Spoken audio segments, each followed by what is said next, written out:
Hey there, welcome once again to Strange Planet. And on this episode, we're diving into the most forbidden idea in science, the one that the establishment tiptoes around, while fiction shouts it from the rooftops. Time travel. It isn't fantasy, it's the blueprint for our future. My guest, Mark Brake, has spent his career exposing the quiet conspiracy between storytellers and scientists, how H.G. Wells imagined the fourth dimension long before Einstein, how quantum physics is now flirting with alternate timelines, and how cryonics and suspended animation already allows humans to skip through time like pages in a book. Professor Brake argues that every breakthrough begins as a story, and that fiction may be the first place where the rules of time actually crack open. Is time a prison? Is it a doorway? Or has someone, somewhere, already stepped through? My guest, Professor Mark Brake, is a science communicator, author of FutureWorld, where science fiction becomes science, and one of the world's leading voices on how our wildest fictional ideas quietly infiltrate real laboratories and shape the future. He's written best-selling explorations of the science behind Star Wars, superheroes, and the multiverse. But FutureWorld may be his most provocative work yet. Let's begin. Mark Brake, welcome back to Strange Planet. How are you? Thank you very much, Richard. I'm very well, thank you. Why don't we begin with a definition of science fiction? What do you mean by, when you hear science fiction, what does it mean to you? Okay, well, it's been famously and variously defined in the past, probably because it's so problematic and it means many things to many different people. In fact, I remember being on a BBC debate about The Dark Knight with a journalist from the Daily Telegraph who loved Christopher Nolan's Batman film. Yes. But because of that, because he was a snob, he didn't want to admit that it was sci-fi. So he said, yes, so what's the name of that famous Christopher Nolan film? Sorry, The Dark Knight. Sorry, The Dark Knight. Yeah. So, yeah, he wanted, he loved the film, but he wouldn't admit it was sci-fi.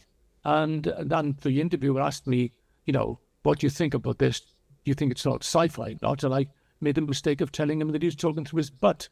Of course it's, of course, everybody knows it's sci-fi, but sci-fi is very difficult in a sense to nail down.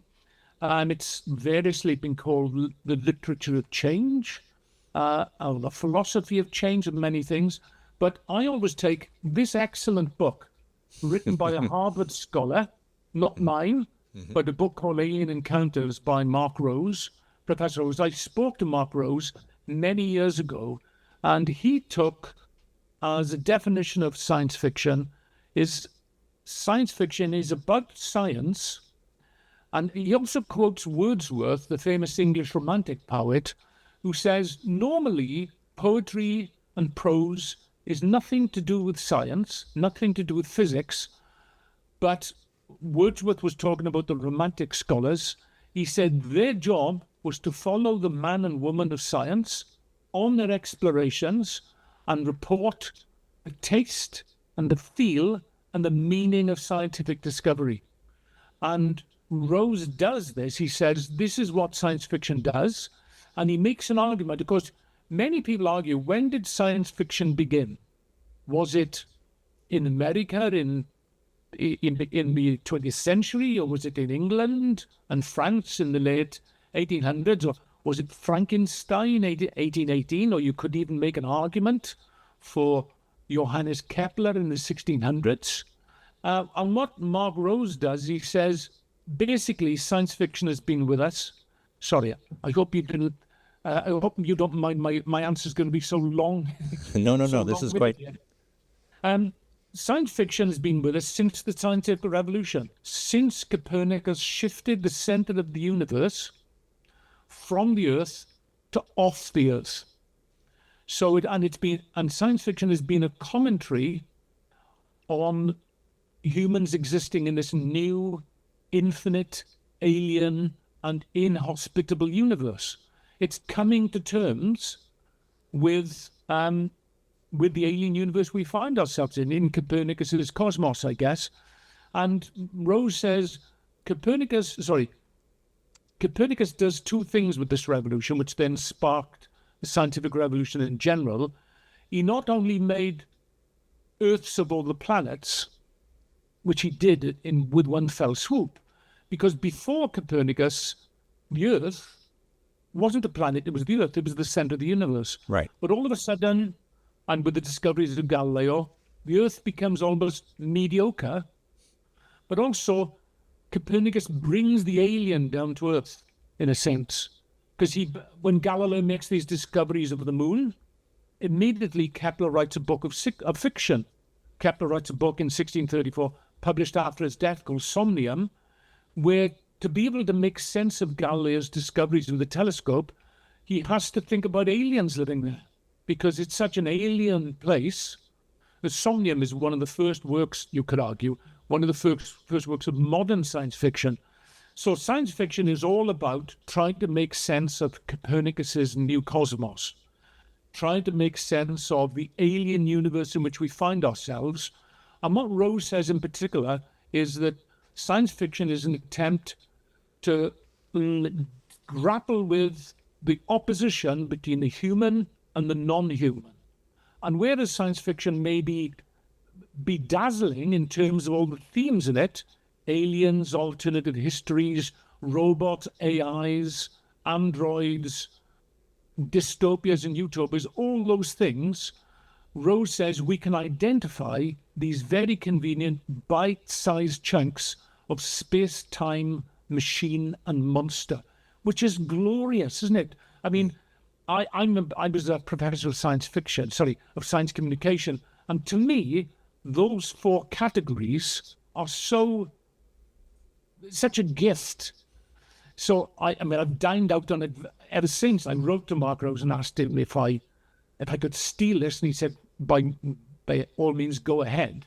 So I've used it thematically in the books I write about the relationship in science and science fiction ever since, because it's so easy to think about things, and they also sound so cool as well as all that.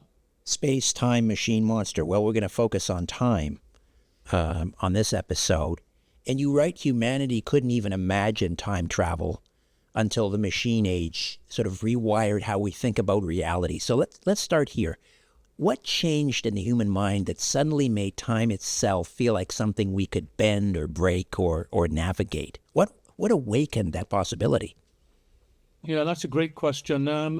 Apparently, the ancient Greeks had two conceptions of time, chronos and kairos. And I think that chronos was more to do with measurement of time, and kairos was more to do with the feeling of time. I don't know if I'm absolutely right on that, and I don't think it's any surprise, perhaps, that it was the chronos aspect of time, the measurement and the machine element of time that was focused upon during the 1800s and the Industrial Revolution in England and France, but England in particular, when Wells comes up with this idea of having a machine with which you could travel through time. But I think I'm right in saying between Darwin's theory of natural selection, which is 1859, and Darwin's books, and the turn of the century to 1900, Wells's time machine is 1895. In those 40 years or so, there were about 70 futuristic fantasies written, exploring the future of humanity. So because of the new ideas of evolution, it's not just about where we've come from, it's about where we may be going. Mm-hmm. And I think the time aspect of science fiction, which after all focuses on, I talked a little earlier about the human and non-human. So in the time theme, the non-human is obviously some facet of flux in time, which enables evolutionary fables and enables us to travel through time and maybe ask some philosophical questions about history, which I find particularly interesting, but not just past history, but also future history, which is one of the obsessions of science fiction, fabulously so. So yeah, I think the idea of a machine is just enabled the idea of exploring time and history in that different way. But before Einstein was even talking about quantum theory or wormholes, again, H.G. Wells, he was treating time as a dimension you could travel through, the way we walk down the street. Why do you think a novelist got there first? What did he understand about time that physics only caught up to decades later? Please forgive me for sounding cynical, but Wells has a story to sell. Einstein doesn't. So this is true of two aspects. I mean, Wells is a genius. I mean, he's been variously called the Shakespeare of science fiction, which I think is fair, possibly along with Jules Verne. So Wells has a story to tell. Wells invented the atom bomb as well as time travel in a story in 1914 called The World Set Free. Wells invents the atom bomb, and it's a device which has got a trigger mechanism which sets up a chain reaction, and it's a small device which is dropped from airplanes, so it is like worryingly perceptive and prescient. Rutherford in 1913 had made these discoveries about the heart of the atom and the immense energies there. So whereas physicists like Rutherford and like Einstein later, as we'll go on to, whereas physicists like Rutherford didn't believe that those energies which were at the seat of the atom could be released, Wells had a story to tell. So in a sense, his depiction of, or his invention of the atom bomb is a MacGuffin for some kind of investigation about maybe the scientific responsibility and philosophical responsibility of invention. And it's a similar thing then with time as the fourth dimension. Although it's a very abstract kind of idea, I guess, in a sense, but nonetheless, he has a story to tell about traveling through time. I think what's interesting about the time machine, without too much of a spoiler, is it becomes clear that what Wells means by the time machine is that time itself is a machine that man can't escape. So actually, it's a very dark story, and as well as the time traveler, who's never named, as well as other machine that he can travel to the future and to wherever he likes with, famously in that George Pal movie in the early 1960s. As well as the time machine being a device, it's also a commentary on time itself. Because after all, one of the first principles of geology, of stratigraphical paleontology, which came out of the 1800s, was all the species on the face of the earth that ever existed 99% of them were extinct, and that all of them would become extinct. And that was clear from the geological record, where the death toll of extinction is ringing out in the 1900s, and then humans are suddenly confronted with a new kind of reality, which isn't necessarily religious. It's more apocalyptic. It's more like the book of Revelations than the book of Genesis, as it were. Mm-hmm. So I think that Wells is also a commentator, and this is what's interesting, I think, about the time aspect in science fiction. It's not just about where we're being, it's where we're going, because Darwin's theory of evolution is very much about this is where we've been, where are we heading in the future? So from that point of view, the time aspect in sci-fi is just brilliant. Mm. And I think very often, even when we're talking about time travel, there's a lot of considerations about causality, isn't there? And philosophical thoughts about the human condition and so on and so forth. When there are time travel stories, I mean, there are very playful ones, obviously like Back to the Future and so on and so forth, but there are also quite deep ones. You point out that time travel really started to appear once humanity tried to control nature. And, of course, today we try to control time itself right down to the second. Do you think this obsession we have with time and controlling time is pushing us towards something or pushing us towards something even dangerous?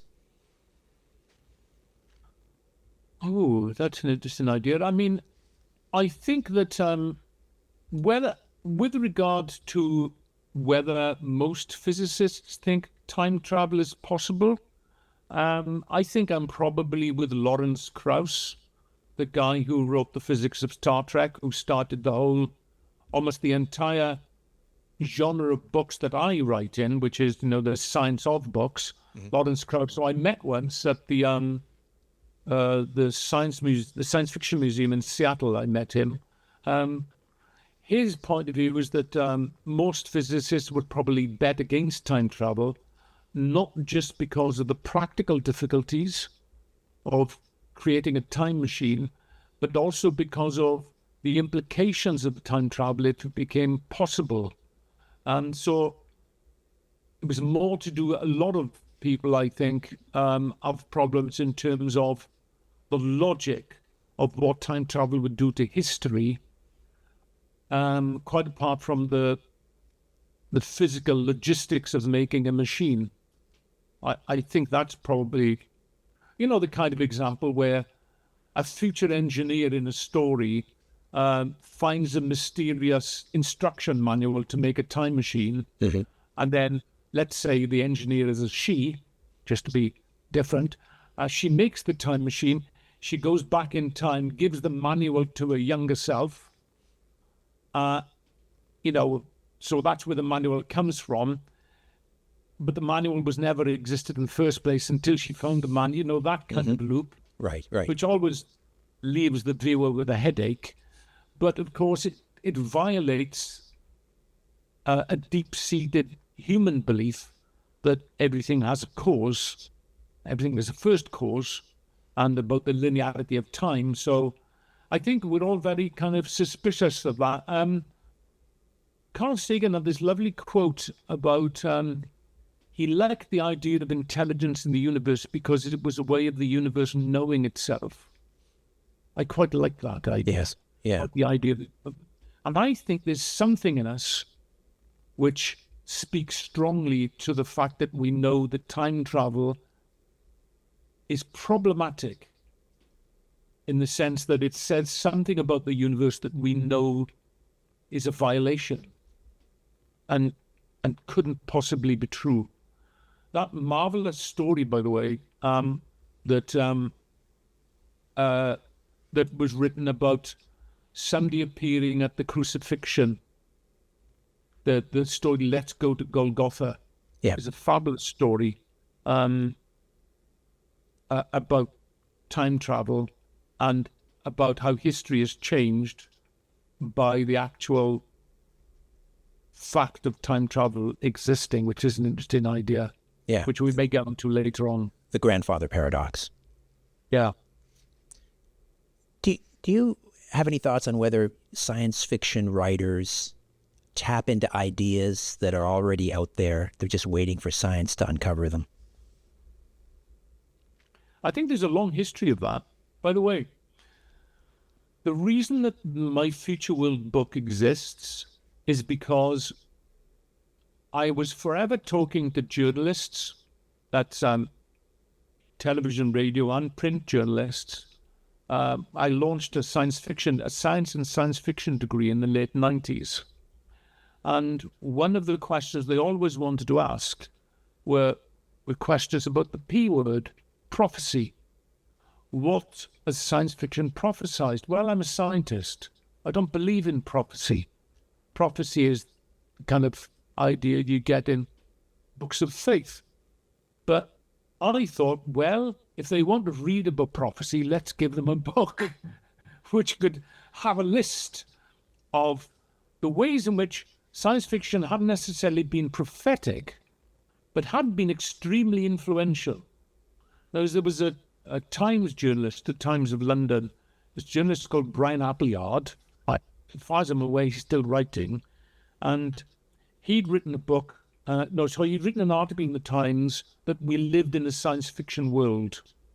This may be round about the time, there's that marvelous song by Paul Simon, The Boy in the Bubble, which is about days of miracle and wonder.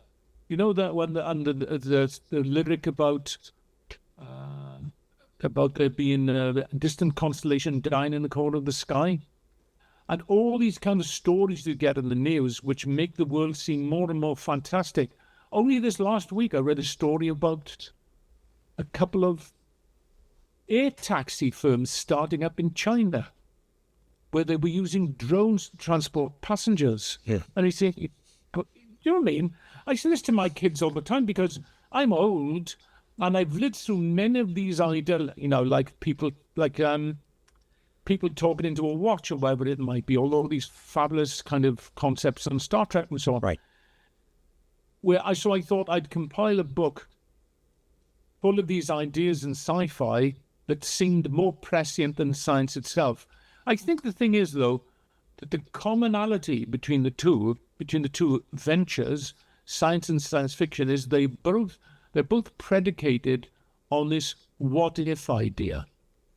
Like, so in science, you will investigate, let's say, the parameters in a particular equation where you're relating some variables to some other quantity, whatever that might be, like the luminosity of a star, for instance, where you're looking into its temperature and its radius and other factors. There's a what if I change the radius of a star? How does that affect the luminosity? What if I change the mass of the star and so on? There's a what if aspect of sci-fi as well. What if, for instance, there's only one continent in the world? What if we all still lived in Gondwana land and there was one big landmass? There are no national boundaries, almost like John Lennon's Imagine. Mm-hmm. What if there's just one country? We've got nothing to argue about. That kind of what if. So there are what ifs in both endeavors. I think Paul Davies wrote about this, the British cosmologist, that what if is common to both. But there are fewer rules in sci-fi. It hasn't got the same fetters, the same constraints that science has. So if visionary writers are tapping into something, I think it's that there are fewer rules and they are working to a different set of rules, and that is they wanted to sell books and they wanted to sell stories. And I honestly think that a lot of the inventions come out of MacGuffin territory, in the sense that, we need a certain thing to happen, but so if this invention existed, talking immediately to somebody without having to go to a telephone in the house, like the mobile telephone. And, many other examples like that in science fiction, some very famous examples of inventions like the atom bomb and the time machine have obviously come out of science fiction. The countdown, by the way, the launch pad countdown comes from a Fritz Lang film in the 1920s. Oh, wow. I think it's the film is called Frau im Mond, Woman in the Moon. Mm-hmm. And I think they wanted to dramatize everybody getting set for the launch. And so they thought the best way to do that was just to count down. It's certainly dramatically quite cool. And I'm pretty sure that's where it came from. It's just another example. I wasn't aware of that. That's remarkable. I was watching a YouTube video, someone talking about an alleged near-death experience, and they had been operated on, and they had stopped their heart in this procedure for about an hour, I think it was. And I mean, it's true. Doctors, they can turn someone off. They can turn someone off for an hour, no heartbeat, no brain activity, and then bring them back. And I was thinking in anticipation of our conversation, I mean, that sounds a lot like time travel with the serial numbers kind of filed off. I mean, why do you think the scientific community refuses to call it what it looks like? What are they afraid of admitting? Well, I tell you, an even more impressive fact to my mind, I tell you what it reminds me of, and it's very topical again at the moment, because there's a new movie version of it, and that's Frankenstein. That, to me, sounds like Frankenstein, because when Mary Shelley was writing the first edition of Frankenstein, which is 1818, she was aware of the experiments that Luigi Galvani and other people were doing with passing electricity through the human body.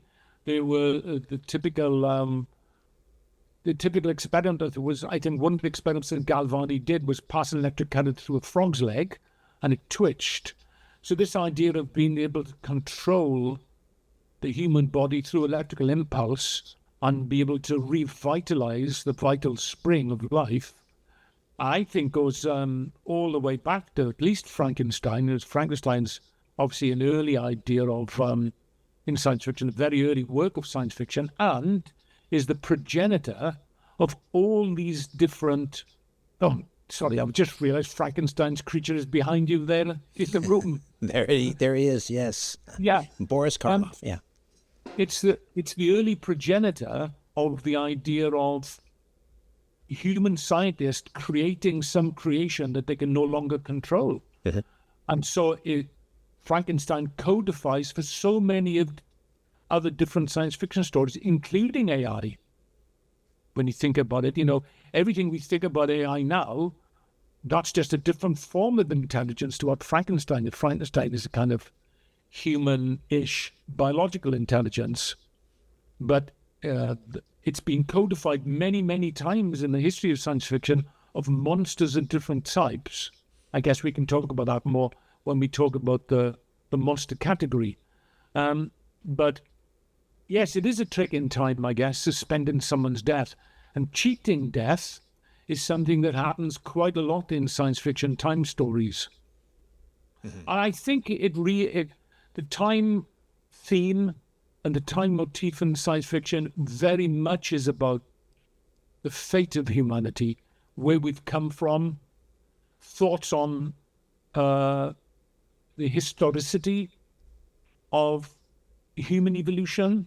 Let's not forget, in War of the Worlds in 1898, some insufferable English historian is writing a history of the becoming of man, and in this, he is claiming that the British Empire and polite English middle-class society is somehow the pinnacle of all of creation, and Wells obviously dislikes this rather colonial and imperialist attitude of the English, and he has the Martians smash into the English sphere and deals a kind of imperialist colonialism to the English and to London, which they've meted out on other people all around the world. I think there are only 20 nations in the world that England hasn't invaded.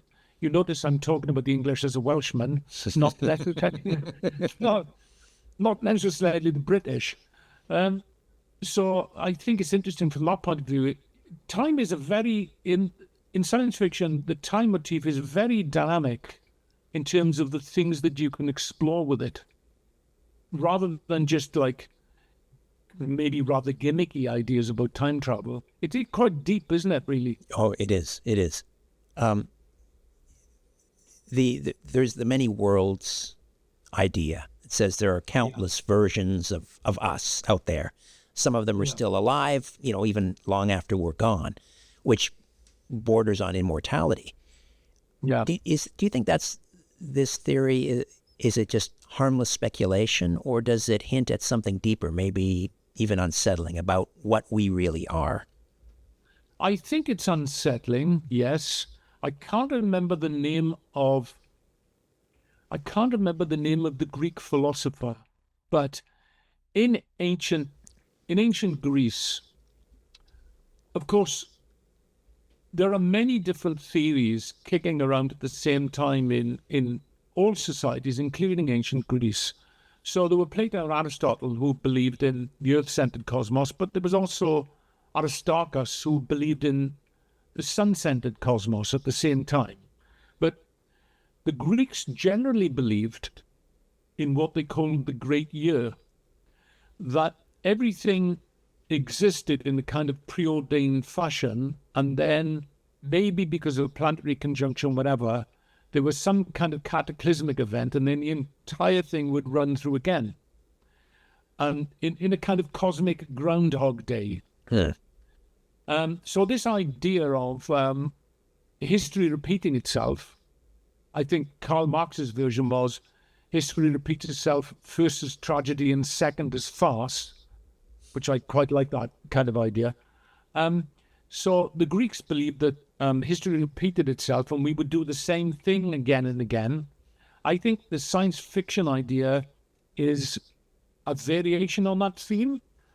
I think that physicists would say the problem with the many-worlds interpretation is that those aspects of quantum mechanics were never meant to deal with matters on a macroscopic and human level. They're meant to deal with things on a microscopic or subatomic level, which anyway, to a certain extent, we don't fully understand, because physics has been trying to marry up relativity with quantum theory for generations now, and certainly haven't done so. And as you probably know, and we can talk about this when we get to the space theme, there can be a lot of problems with Big Bang cosmology in things that have been discovered out in deep space. So I think most physicists would say, and I'm playing the skeptic here, I wouldn't consider myself a physicist, or my first degree is in, and my second degree is in physics. I did my first degree in chemistry and physics. I think that most physicists would say the many worlds interpretation is meant for the microscopic world, not the macroscopic world. However, it's a very interesting MacGuffin, again, because science fiction is the philosophy, the literature of change and the literature of philosophy, for contemplations about the human condition and about personal choice and historical choice. So one of the obsessions in science fiction is this idea of, what if the Nazis had won World War II? Which is a typical example of what if there was a different outcome to the American Civil War. By the way, I don't know if you've ever noticed this, Richard. I think that a lot of those alternate histories are politically very conservative, because almost all the time, what they tend to do is, what if the Nazis won the World War II? It would have been very bad. Therefore, you should be glad about the world you live in and shut up. Interesting. You very rarely see, you very rarely read a book or see a movie where they depict actually a better world. What if we'd done this? That would have been a good idea. And I guess there's no drama in something like that, is there? You know, maybe there's more drama. Again, there's more drama in portraying a world which looks a bit kind of not very good. That's right. That's why the newscasts are filled with bad news. It sells. Yes, But absolutely. you mentioned a great line there, the cosmic Groundhog Day. And we look at modern living, where we're living in these algorithmic loops and we're reliving memories on our phones, and we are literally, not literally, we're jumping between timelines of other people's lives. Do you think we're already slipping out of linear time without even realizing it? That's probably a topic for when we talk about machines, because I read a very sobering comment on the global news today, and that was, without getting too controversial, mind, because there are some people who may not like what I'm about to say, Netanyahu was talking about, in an interview over the last day or so, that he was talking about controlling the future, that he felt that people like him could control the future because they had drone technology, they had social media, they had face recognition technology, and if they could keep people glued to social media in these little time loops of nostalgia, then basically they could control the world for whoever wanted to profit and benefit the most. And he was trying to portray, I guess, what he felt was a rather utopic society where everybody just shut up and the status quo remained as it was. Do you know what I mean? Yeah. Whereas actually it sounded quite horrific. It is. So yeah, that was kind of interesting. Stephen Hawking once asked, where are the time travelers? Which is it's kind of a chilling thought. I mean, do you think time tourists might already be here. They're just blended in, hidden, maybe operating under rules we wouldn't recognize? Yeah, that's a great question. Let's talk again about something that you and I have spoken about in the past. There's this short story called Let's Go to Golgotha. And it's about a time traveler he buys a time travel holiday package. It's a little bit like Total Recall. Before I finish, would you remind me after I finish this about the monetization of time? I've got another idea I wanted to discuss with you. Yes. Okay, so in Let's Go to Golgotha, this time traveler goes back to the crucifixion, and he's told before he goes, because it's maybe one of the most awe-inspiring events in history, at least in the Christian world. And he's told before he goes that he's not to disrupt history. And when the shout goes up, who shall we save? He's got to join in the chorus, save Barabbas, save Barabbas the thief, don't save Christ. And then when he looks around, he realizes that everybody present at the crucifixion is from the future. And nobody there is actually from 33 AD or whatever the date is meant to be. So you could argue, I guess, with this idea of Hawking's that, if time travel were possible, we would be visited all the time. You could argue that they had some kind of Star Trek directive, or the kind of directive of, not to step on any butterflies directive, like it, Let's Go to Golgotha. You could argue that, but it becomes a bit thin then. It becomes, to my mind, a little bit like those that argue that the Americans never went to the moon argue that everybody's in on the conspiracy, which becomes a bit thin when you think about how many people were involved in the endeavor and whether the Soviet Union would let the Americans get away with such a PR stunt as landing. Do you know what I mean? Yeah. It can be, I don't know. We can't say, I guess. If time travel were to become real, it might not come from a giant physics breakthrough or a piece of machinery. It might come from something biological, right? We talked about suspended animation and cryonics, slowing the body down until the future arrives. Is this the kind of quiet time travel governments would develop without telling anyone, do you suppose? That's a great idea. You've just reminded me of something that I just, a matter of moments ago, asked you to remind me about the monetization of time. Do you remember the episode of Star Trek Next Generation? I think it's called The Inner Light, where Picard gets this broadcast into his mind and lives almost an entire lifetime in half an hour in his head. Yes, I remember that. Do you remember that? And he becomes a guy who plays the flute. That thing, right there. It's a similar idea that's in Total Recall in a sense, I think, because somebody in Total Recall, because it's based on the Philip K. Dick story, We Can Remember It For You wholesale, where somebody goes on holiday for a fortnight, but actually they're only spending half an hour of their time. So that maybe the time travel is possible by the manipulation of a particular part of the brain. I'm not a neurosurgeon, so I can't remember what part of the brain it's meant to be. That there is one there.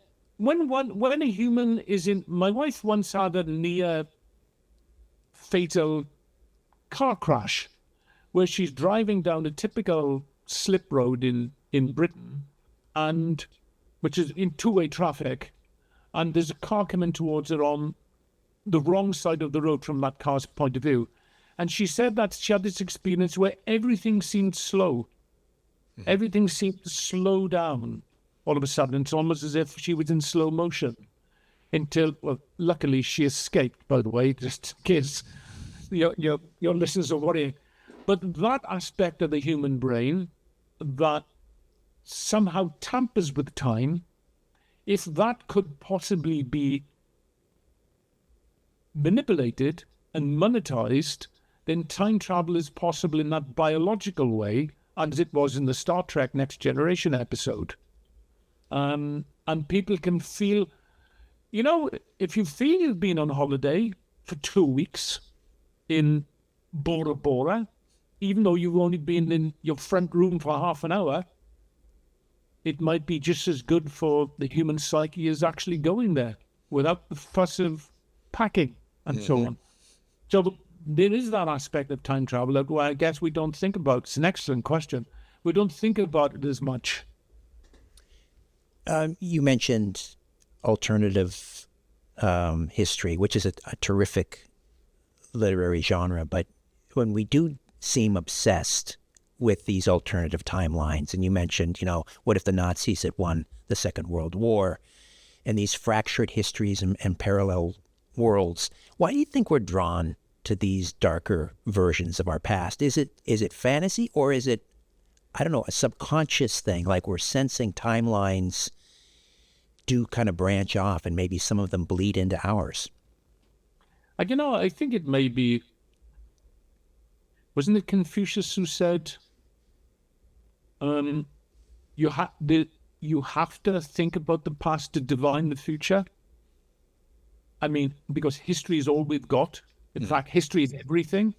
History, in a sense, is the study of everything that's happened, including science.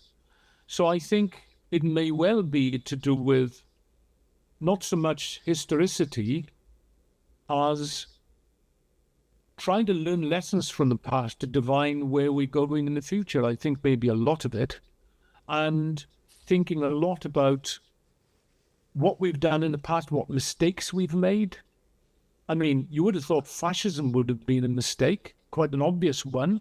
And yet, you've got Elon Musk still doing a salute on television, and people seeming to be considering right-wing futures when clearly that was a bad idea in the past. So I think a lot of the contemplation of history and I think they're often called John Bar points, aren't they? In science fiction, they're called John Bar points. They're these pivotal points where if things had gone one way or the other, you might have got different histories out of it. I'm not sure that history is that mechanical or that historical decisions are really that simplistic. For instance, the history of the First World War is often considered to be about this assassination of some royal nobody really cares about, right, when actually what it's about is conflicting empires of Germany and Britain and France and so on and so forth. That's far more likely to be the reason for First World War.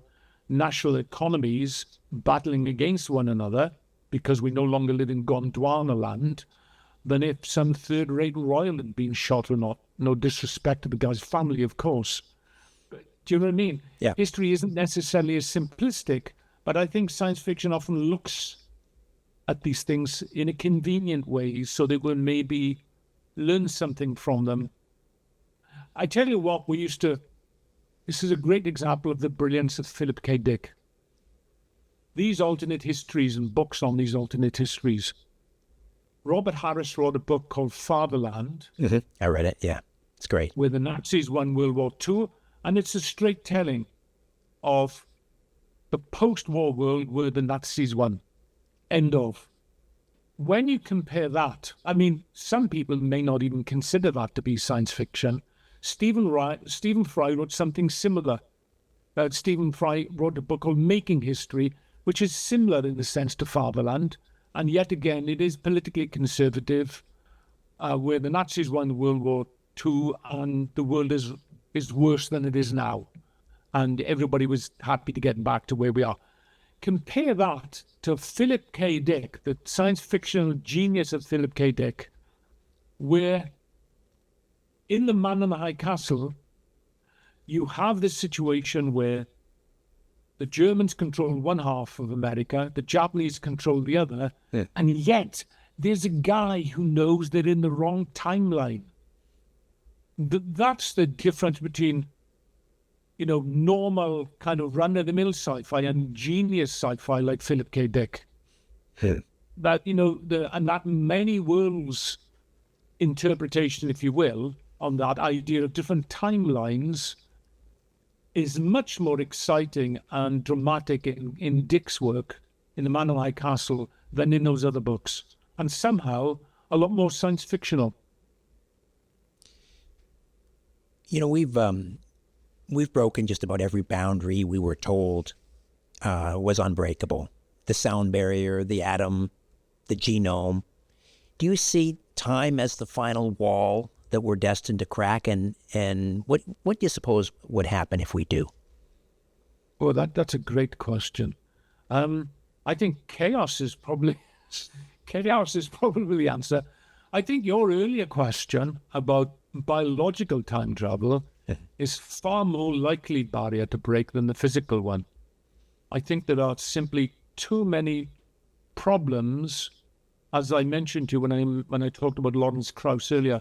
There are far too many challenges with the physics of time travel, but the biology, you've been able to manipulate the perception of of the passing of time in the brain is probably more likely.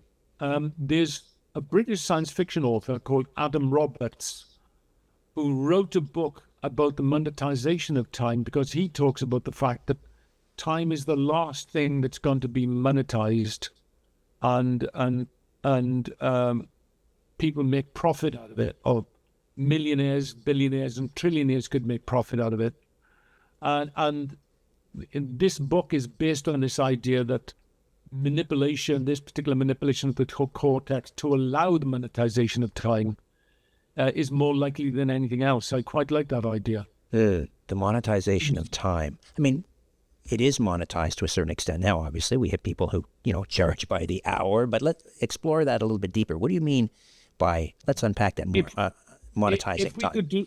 If we could do a Jean-Luc Picard on people, in the sense that you could slow their perception of time, so you can send them on holidays for a month, or even send them into, like in The Matrix, where that guy who's the Judas of Neo, whose name I can't remember, but I know begins with S, that the guy who conspires with Agent Smith, who just wants to live in the Matrix, even though he knows it's fake.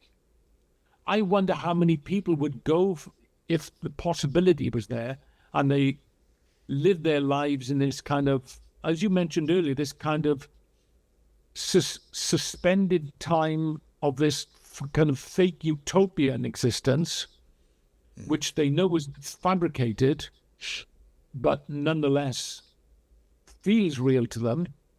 I think that's a kind of monetization of time which is different. We are monetizing time at the moment, but we're monetizing time at the same rate. Right. If you monetize time, so time's arrow slows or speeds up, but particularly slows, so you can make more out of half an hour. You can turn half an hour into 2 weeks. That's an interesting idea, which I think they would be interested in profiting from. No doubt. If they could. I want to call these sort of the lightning round questions. And let me ask you, what would you consider more dangerous, traveling into the past or bringing someone back from it? If I'm honest with you and I answer that in a quick way, it reminded me of a short story I read when I was a kid of some guy reads about the life of Isaac Newton. He can't get over how much time the brilliant mind of Newton wasted on manual calculations. He goes back in time. He takes Newton a calculator and says, "My lord, use this. It's much easier." Newton punches in a random calculation, the answer to which is 666. Newton, being an incredibly pious person, immediately throws it in a local stream, and obviously calls in all sorts of things. I often think that there's an old television program in Britain called Catweasel, which is about bringing a medieval monk into the modern age. Believe it or not, it's a very, very weird program. It's a kids program. And I always think that taking somebody out of the past and putting them in our now is a very cruel thing to do. That sense of being out of time feels very melancholic to me. So I think from a point of view of a study of history, it's interesting to go back into the past and look at the way people lived. That's interesting, but to pull somebody out of time, I think it's awful. Yeah, I often feel that's what's happened to me. I often tell my children, they're saying, Dad, why don't you understand how to use the phone properly? And I always say, I'm just an unfrozen caveman, unfamiliar with your modern ways. I feel like that when I'm talking to my kids about, it's marvelous, I can watch a soccer match on a phone. Yeah. And I'll say, it's like science fiction. I say, no, Dad, it's just a phone. But if you've traveled a distance where in the past, we've been dreaming about devices that can do that kind of thing, and then you actually see them doing it. I might not actually remember the first Windows-based computer systems. Remember being at work at university and seeing the first Windows-based where people are in the small windows and you get video footage playback, and I sound like I'm out of the ark, but I do still remember the C prompt on MS-DOS on, the green prompt in the Matrix. I still remember that kind of thing. So for somebody who has traveled that journey in the accelerated pace of change in the 20th and 21st, it's a different view that you get. Indeed. I guess, sorry. No. If you had the chance to witness one moment in history without changing it, which event would you choose? I think probably the Russian Revolution. I think probably some revolution like the French or the Russian or maybe the Chinese. I can't really speak about the American one because I was on the wrong side. But some momentous event where it felt like, for at least a brief period, ordinary people had taken control. That the 1% were no longer in charge. That it was no longer the oligarchs or the millionaires or the billionaires or the upper echelons. This sounds a little bit like Assassin's Creed. But yeah, I think probably one of those, just to feel what... I can imagine that living in a society like that for a brief period of time, they would have thought that anything was possible. Right. That you're living in a culture of possibility, of potential, and of change, rather than of control and just constraint. Would be interesting. The idea of human potential, the idea of the potential of massive humans, not just a select few. I think it's interesting. I want to ask you about a project that you're working on, contemplating, and it has to do with objects from the world of science fiction. You're trying to put together kind of a list of 50, let's call them essential science fiction objects. Just tell me a little bit more about that. Okay, so in 2010, the British Museum in London published a book with the BBC, which was called A History of the World in 100 Objects. And these 100 objects are in the British Museum, and they are objects which the English stole from different countries around the world, for the most part, and put them in a museum to show how great they were. And so my idea is, what objects, if we were a curator in a science fiction museum, and we were able to pick artifacts and objects from fiction as well as fact, what objects from the history of sci-fi would we put in this museum to tell a story of sci-fi in the most profound, representative, and accurate way, I guess. An obvious example would be the lightsaber, science fiction's most iconic weapon, without a doubt, I would say. The Daily Telegraph newspaper in Britain reported a poll of movie fans about what was the most popular and iconic weapon. Lightsaber went hands down. Yeah, I would probably put in there False Maria from Metropolis, the Fritz Lang 1927 movie, which was, I think, the most expensive movie ever made at the time. False Maria is that the gold robot that looks like the mum of C-3PO. Yeah. I think for generations to come, that was the definitive robot. Yeah. Mechanical man, as it were. I think I would probably put the Cape of Superman as a relic or an artifact which represented superhero power and also represented the iconography of the Ubermensch. Because in the beginning, I think even though the shield eventually was on the chest, initially I think I'm right in saying that the Superman shield was on the cape. Huh? I believe so. I'm not sure it was always on the chest. I think it was on the cape. And it became, didn't it, the template, the S shield on the cape became the template for subsequent superheroes like Batman, Spider-Man. Every single one of them had to have a corporate logo, it seemed. Yeah. So yeah, False Maria, the Cape of Superman. I'd have to have a time machine, given the fact that you and I are talking about time. I don't think that the time sled from the time machine, or at least from the 1960 George Pal version of the time machine, the Hollywood version of the time machine, I would pick the TARDIS. As a Brit, the TARDIS to me is the most iconic time machine, and has been used in marketing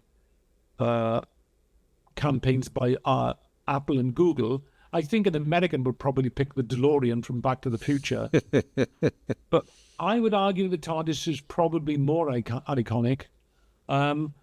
Something that some of your viewers and listeners might not be aware of is the Ansible, which is the device invented in the 1960s by Ursula Le Guin, which enables space-time communication over any distance instantaneously.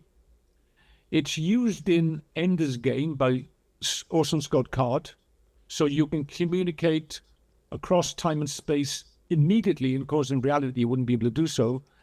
The Ansible, by the way, is implied in Star Wars and in Battlestar Galactica's space battles, because you wouldn't be able to coordinate those space battles without something like the Ansible, even though they don't necessarily name it. Another one of my favorites is the Voight Kampff machine in Blade Runner, which is the device that Deckard uses on the replicant, whose name is Rachel. I think, no, he uses it on another replicant, doesn't he?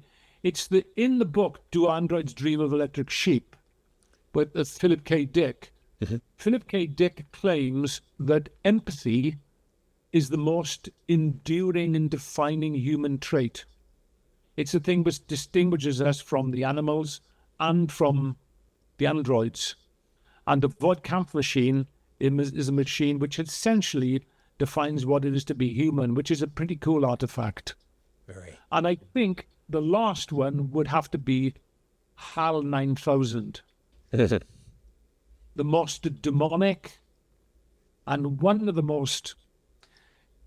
In a survey of the American Film Institute of 100 Years of Heroes and Villains, HAL came 13th. The 13th most badass sort of... I think Hannibal Lecter was number 1 and Darth Vader was number 2. But HAL was on the list, which is pretty good going for a robot. I'll say. Essentially, you know what I mean? He's got that kind of soft, rational, but nonetheless menacing voice. Yes. Which I think has been with us ever since. The banality of evil, if you will. Yeah, exactly. Oh yeah, that's a great quote from Orwell, by the way. That banality of evil. It's absolutely out of Orwell. I should point out this is the first of, I believe we're going to do 4 episodes as we unpack your book, FutureWorld, Where Science Fiction Becomes Science. How do people get a copy so that they can read along as we continue to roll out these episodes? Yeah, absolutely. Look forward to it, Richard. And how can we get a copy of FutureWorld? Oh, it'll be on Amazon, I'm sure. Fantastic. All right. Professor Mark Brake, until next time, thank you so much. Thank you very much, Richard. A new Richard Syrett's Strange Planet drops every Monday, Wednesday, and Friday.